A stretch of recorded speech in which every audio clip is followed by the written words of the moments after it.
DeSantis and Newsom will debate on Fox in November. Boy, they're really trying to push that two governors thing. Oh. Right. But what is that all about, right? So, so Governor DeSantis and Newsom set to participate in a 90-minute televised debate moderated by Fox and Sean Hannity on November 30th. DeSantis expressed his anticipation for this debate, stating, "I look forward to the opportunity to debate Gavin Newsom over our very different visions for the future of the country. Negotiations for debate rules were initially stalled for weeks, but both governors have agreed to a real debate, not a circus."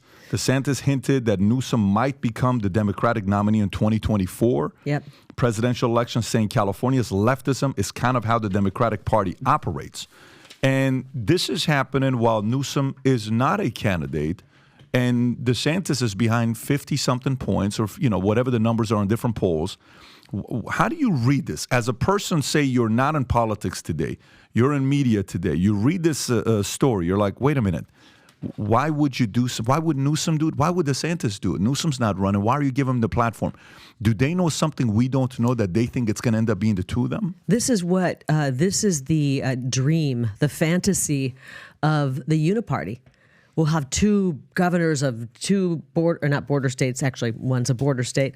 We'll have the two governors, East Coast, West Coast. We've got the strong governor versus the one who destroyed California. This is their fantasy, okay? And I don't think Joe Biden's going to make it to the finish line. I think they're going to try to toss him out of the vehicle and then have maybe in the convention bring Newsom in. But can you imagine Newsom even thinking that he could run for president? He destroyed California. They have the phrase, "Don't California my Arizona." Have you heard that? Mm-hmm. Well, they have "Don't California my Florida." Mm-hmm. "Don't California my Texas, mm-hmm. my Tennessee, mm-hmm. my Iowa," you name it. The guy behind that, the reason that statement exists is Gavin Newsom. He has destroyed California. I was just in L.A. about a week and a half ago, and we were in literally L.A. in Pasadena, and I said, this place almost looks like a third world country. The sides of the roads are filthy. There's people living in tents on the side of the road. Buildings look like they haven't seen paint in decades. It is a city that's falling apart. Skid Row it's like an asylum, an insane asylum on the streets, and a horror movie. It's almost as if the people who are on strike in Hollywood have gone over to Skid Row and, created a horror scene, but it's sadly real life. So Gavin Newsom, I believe, will never be president because people don't like Kari, what he did to California. You don't think he'll ever be president? No. You think he will? Oh, I think he's the most formidable guy on the left. I think to underestimate him... Well, maybe he's formidable on the left, and that tells you how bad the left is. The Democrat Party has fallen so low that the guy responsible for turning the Golden State into this, the people in California are... Actually, when I go and travel, they're some of the most motivated for change because of him.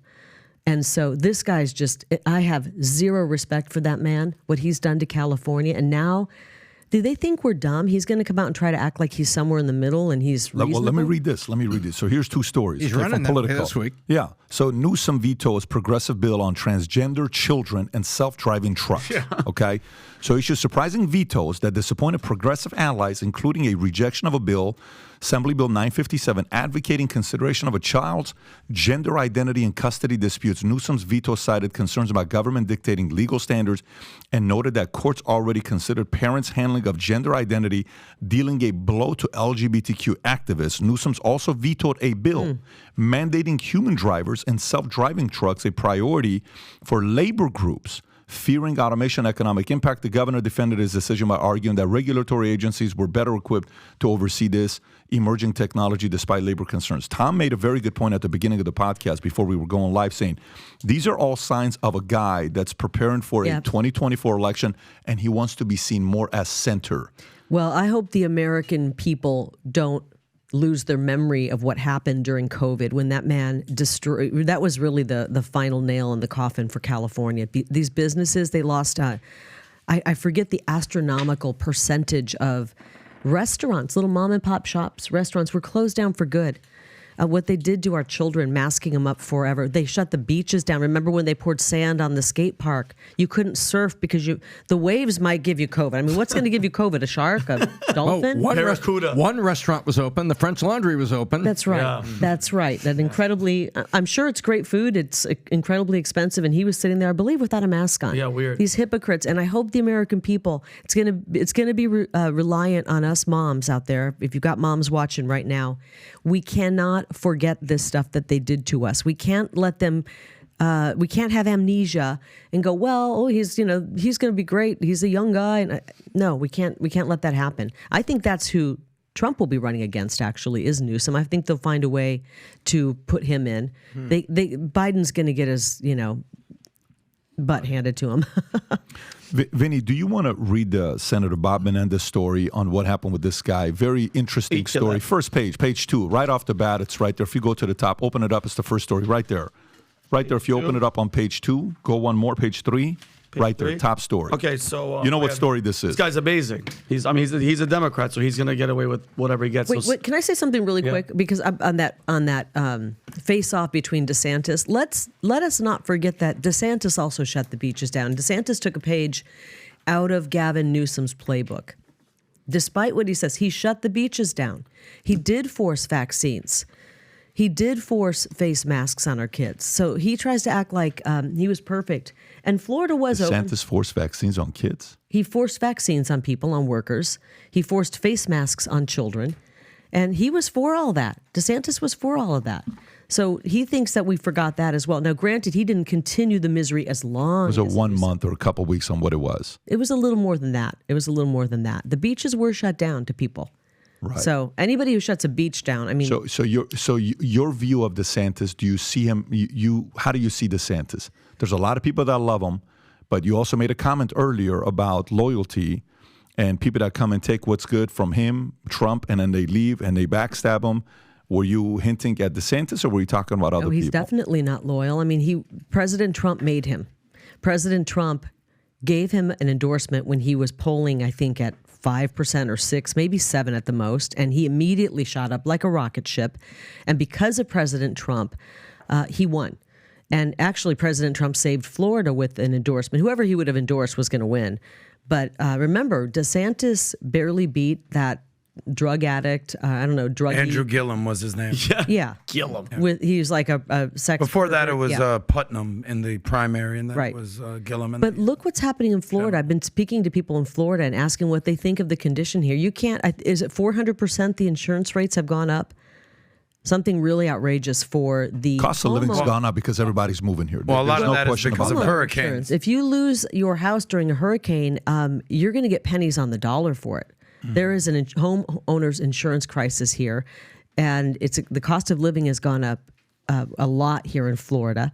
I mean, I think it's great. Don't get me wrong. Florida's fantastic, but I don't think that's because Ron DeSantis is governor. I think Florida's a great place to live, and I think it's actually become harder to live in Florida. As a guy that's a fan of both DeSantis and Trump policies, I can comfortably say DeSantis is the reason why we're here with the policies and the lifestyle of Florida. We love Florida's breakers. Great. We love Florida. We love coming down here and doing what we do here. But he had a lot of the good policies that even the NBA felt safe here. Sports leagues felt safe here. Even AOC partied here. I mean, the left would come here to party. The policies are effective policy. But let me go a little bit deeper with you, just curious. So say Trump never endorses him when he's at 5%, 6%, 7%. Say there's no endorsement like that at all. Who is Governor DeSantis today? There is no endorsement. Who's Governor DeSantis today? I don't think he would have won. I really don't believe he would have won. And I think he would probably be trying to get back into Congress. But the thing I have a problem with is as somebody running for governor at the same time, he was running and he knew before he ran that he was going to run for president. He didn't tell people that. I mean, few people knew, but he didn't tell the voter that. And he asked them to reelect him. And immediately, and people did. Trump supporters helped reelect him and he won. And then immediately he starts running against Trump, the people, and then he took the money that many Trump supporters donated $83 million, yeah. Yes, and put it over into his PAC. Whatever it could have been 82, 83 million. It's a lot of money it was from that PAC. Anybody who makes a political judgment like that, when he could have walked in and been the president in 28, with hands down, it was going to be Trump and then a DeSantis term, maybe 2 terms as president. And so he made the political calculation to go up against a political giant like Trump. That tells me that's not a very smart person. Who do you think told him? Okay, because I asked this question to Pat once. Who do you think was behind the? Because like you just said, if DeSantis, because he rocked as a governor, that's why Pat said, I'm saying we're all here. If he just, said, okay, listen, I'm gonna stay in the wings. I'll be your VP. I'll watch you. I'll learn how to speak publicly. Because mind you, when he speaks in Florida, Kari, small little audiences, he goes after everybody, and he's the Ron DeSantis that we know. On the big stage, it's almost like he doesn't know what he's doing because he's not used to that type of. That's a really great thing to look at now because everything was very controlled. Yes, you saw, and that's why people fell in love with him. So like, oh, he did a great job in that press conference. He really got him, but you really didn't see him. Did he ever do your show and speak for 2 hours live with you? Who's this? Ron DeSantis. Oh no, he did. Did you ever see him go on Timcast for 3 hours and just get anything thrown at him? They won't do that. They've rescheduled God knows how many times already. Yeah, every time it's like, we're going to do it, and it's like something is coming up. I'm starting to really believe, after being peppered with the craziest questions on a variety of different media platforms, that if you're going to run for office, if you can't hold your own in a 3-hour podcast. I agree. Yep. Mm-hmm. That's when it's hard to hold up if you've kind of got your consultant points and they're drilled into your head. Just to be fair, Trump's also not done a 3-hour podcast. So if Trump is open to a 3-hour podcast, I know a couple people that would like to entertain. I will tell him he should do that. You may want to tell him that because he hasn't done one either. Even an hour and a half. Yeah. Like this is a 2-hour podcast. I've seen a lot. And I respect the hell out of you for sitting here taking questions left, right, center. That's something that Ron DeSantis has not done yet. Yeah. From what we've seen. Trump has done some. I mean, he did the interview that was pretty long. 3 hours, maybe. He is a kind of a busy guy. Trump will go on CNN with Caitlin Collins and take tough questions. Respect to him. To say with Trump, look, this is. I know it's going to sound weird what I'm about to say. This is why just last week I had a very big discussion here. We had 2 Muslims sitting here. We had 2 Christians sitting here. Okay, and it was very heated. It went all over the place. A lot of people, saying things from the conservative Muslim side, from the Christian side. It was all over Twitter. Okay, there's been a few hundred reaction videos to this podcast that we had. I want to sit down and have both sides talk to one another, right? I got a lot of respect for Newsom and Trump for one thing. Newsom will go sit down with Hannity and have a discussion. He has no problem with that. Newsom's not afraid. I don't agree with his policies. You mean for this debate, he'll sit down with him? He already did. He's done 2 with Hannity already. I think he's done a couple of them with Hannity. You have to ask what that news outlet, whether it be Fox or whatever, is trying to accomplish. They are trying to set the stage. They are trying to set the stage in the mind of America that these should be the 2 candidates. Mm-hmm. But you know why I'm saying that? I don't disagree with you, but Sean Hannity pushed him, and you can't say that Sean Hannity isn't a Trump fan. Can't say that. Newsom held his own. It was very impressive on the way he did it. Believe me, this outlet that you're talking about wants Newsom on the ballot. They want this setup. And you have to realize even the people they allow on, who are they allowing on? I don't disagree either, because I think, I will tell you, I want to see Lakers Celtics in the finals. I don't want to see no Milwaukee playing Phoenix. I don't want to see that. I want to Giannis is going to be very I'm not against Giannis. I think Giannis needs to go to a bigger market like New York. I think he will next couple of years. But going back to this here with what we're talking about. So I think the reason why I respect Trump is because he'll say he's a gamer anywhere. Newsom, I don't know if Newsom's done I'd love to have Newsom here for a couple hours and talk to him. I think Newsom has enough brass to do it. So DeSantis hasn't shown he can do that. I think Fox probably wants a DeSantis Newsom for one reason. They can't stand Trump from the Paul Ryan side and Karl Rove side you were talking about earlier. And I think it's going to be a better matchup of Newsom, DeSantis, future, young. That's kind of how they see it. They just don't like Trump over there. Not everybody. Some of them don't. I think they probably would rather have Newsom than Trump. A lot of these people in the media. A president. Well, look at some of these never Trumpers who were so-called Republicans who endorsed Biden. Yeah. Cindy McCain, for starters, endorsed Biden. Oh, you know who we're having on next week? You'll love this. Who's on here next week, Rob? Is it not next week? This Friday. No, this Friday is Schmidt from Steve Schmidt. Steve Schmidt from you know who he is. It's going to be a wonderful Steve Schmidt is the Lincoln Project. Yeah, we're going to have a great conversation with them. So we're going to see what he has to say. But the Lincoln Project. Yes, the Lincoln Project. So if you like this clip and you want to watch another one, click right here. And if you want to watch the entire podcast, click right here.